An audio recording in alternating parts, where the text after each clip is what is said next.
आप सभी का स्वागत करते हैं भोजपुरी इंटरटेनमेंट यूट्यूब चैनल पर। आगे एक बार फिर बहुत ही बवाल और बहुत ही धमाकेदार भैया एक फिल्म के भैया ट्रेलर का अपडेट लेकर, जिस फिल्म का भैया नाम है बेटी अनमोल। बात की जाए भैया इस फिल्म की, तो इस फिल्म के भैया ट्रेलर को सुजॉय म्यूजिक वर्ल्ड के ऑफिशियल चैनल पर रिलीज़ कर दिया गया है।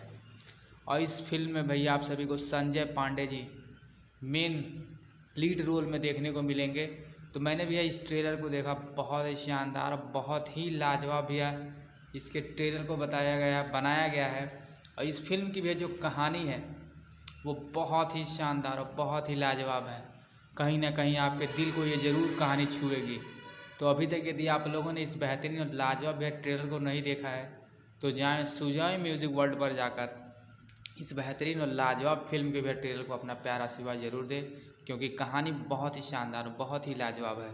तो आप सब भैया ऐसे ही भोजपुरी से जुड़ी हुई ताज़ा खबरों को पाने के लिए भोजपुरी इंटरटेनमेंट चैनल को सब्सक्राइब करना बिल्कुल ना भूलें और बेल आइकन को जरूर दबाएं, ताकि हमारे चैनल पर भैया जो भी वीडियो अपलोड हो उसका नोटिफिकेशन सबसे पहले आप तक पहुँचे। तो फिर मिलेंगे वैसे ही बॉल और धमाकेदार अपडेट को लेकर। तब तक जय हिंद, जय भोजपुरी।